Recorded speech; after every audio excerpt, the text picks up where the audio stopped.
पिछले काफी दिनों से भारत के twin engine deck based fighter jet जिसे TDEBF यानी टेड-BF भी कहा जाता है, इसके बारे में कोई बड़ी अपडेट निकलकर नहीं आ रही थी, लेकिन अब इसको लेकर एक बड़ी अपडेट निकलकर आ गई है।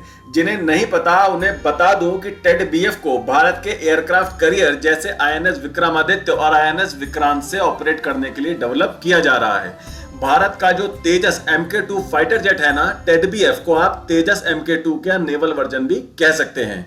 तो खबर यह है कि टेड-BF प्रोग्राम को इस समय नेशनल सिक्योरिटी काउंसिल सेक्रेटरीट यानी NSCS रिव्यू कर रही है और कहा जा रहा है कि ये रिव्यू जल्दी समाप्त हो जाएगा और इसके बाद इसे अगले चरण यानी क्रिटिकल डिजाइन रिव्यू के लिए भेजा जाएगा, जहां पर इसके डिजाइन की गहनता से जांच की जाएगी, इसकी टेक्नोलॉजी को कई पैमानों पर परखा जाएगा, फिर इसे कैबिनेट कमेटी ऑफ सिक्योरिटी यानी CCS के अप्रूवल के लिए भेज दिया जाएगा और इस अप्रूवल के बाद टेड-BF के 4 प्रोटोटाइप को बनाने के लिए 14,000 करोड़ रुपए का फंड जारी किया जाएगा। अब कुछ लोगों के मन में ये सवाल होगा कि ये NSCS क्या है, ये क्या करता है और NSCS का अप्रूवल इतना इंपॉर्टेंट क्यों है। तो NSCS आंतरिक और बाहरी सुरक्षा से जुड़े मामलों में एडवाइजरी बॉडी के रूप में काम करता है। इसकी देखरेख प्रधानमंत्री करते हैं और इसका सचिव राष्ट्रीय सुरक्षा सलाहकार यानी भारत का NSA होता है, जो कि इस समय अजीत डोवाल जी हैं। NSCS खुफिया और सुरक्षा से जुड़े मुद्दों पर भारत की लीडरशिप को सलाह देता है। NSCS भारत सरकार और इंटेलिजेंट यूनिट के बीच में समन्वय का काम भी करता है। ये देश की साइबर सिक्योरिटी पर भी नजर रखता है।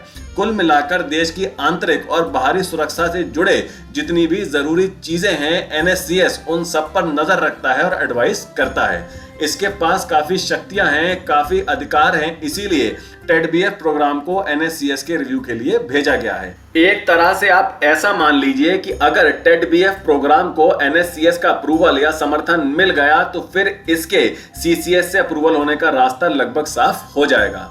आने वाले एक दशक में भारत के इस समय जो operational deck based fighter jet MiG-29K हैं, इस फाइटर जेट को टेड-BF से रिप्लेस किए जाने का प्लान है।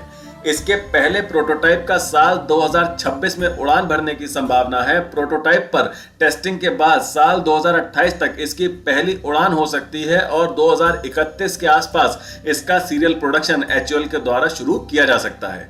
भारतीय नेवी 87 की संख्या में टेड-BF को अपने बेड़े में शामिल करना चाहती है। ये संख्या 2 एयरक्राफ्ट कैरियर को ध्यान में रखकर बताई गई है।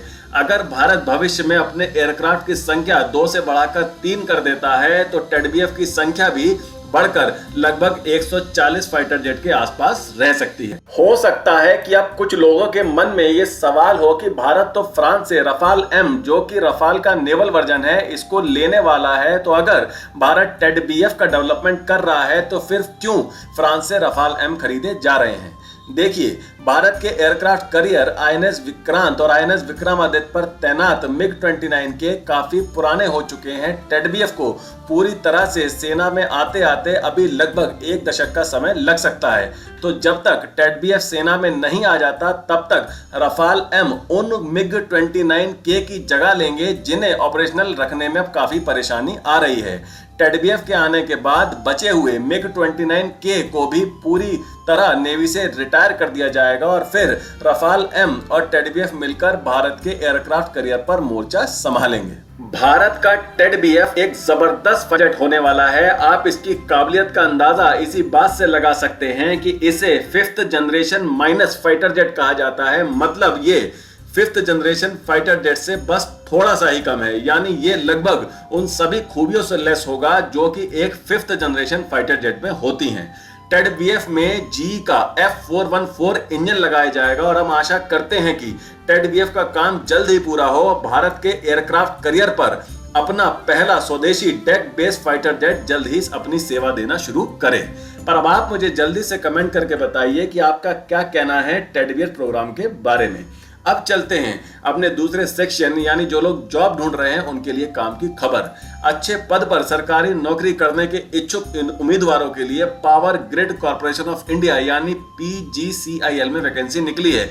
PGCIL ने ऑफिसर ट्रेनी के विभिन्न पदों पर वैकेंसी निकाली है। इस भर्ती के लिए आधिकारिक नोटिफिकेशन भी जारी हो गया है। साथ ही ऑफिशियल वेबसाइट www.powergrid.in पर आवेदन की प्रक्रिया भी शुरू हो गई है, जिसमें योग्य और इच्छुक उम्मीदवार 24 दिसंबर 2024 तक आवेदन कर सकते हैं। आप स्क्रीन को पॉज करके इस वेबसाइट को नोट कर लीजिए। तो आज के लिए इतना ही। वीडियो को लाइक करें, ज्यादा से ज्यादा शेयर करें और बेल आइकन को दबाकर हमारे चैनल को प्लीज अभी सब्सक्राइब जरूर कर लीजिएगा। तो मिलते हैं अगली खबर के साथ जल्द ही।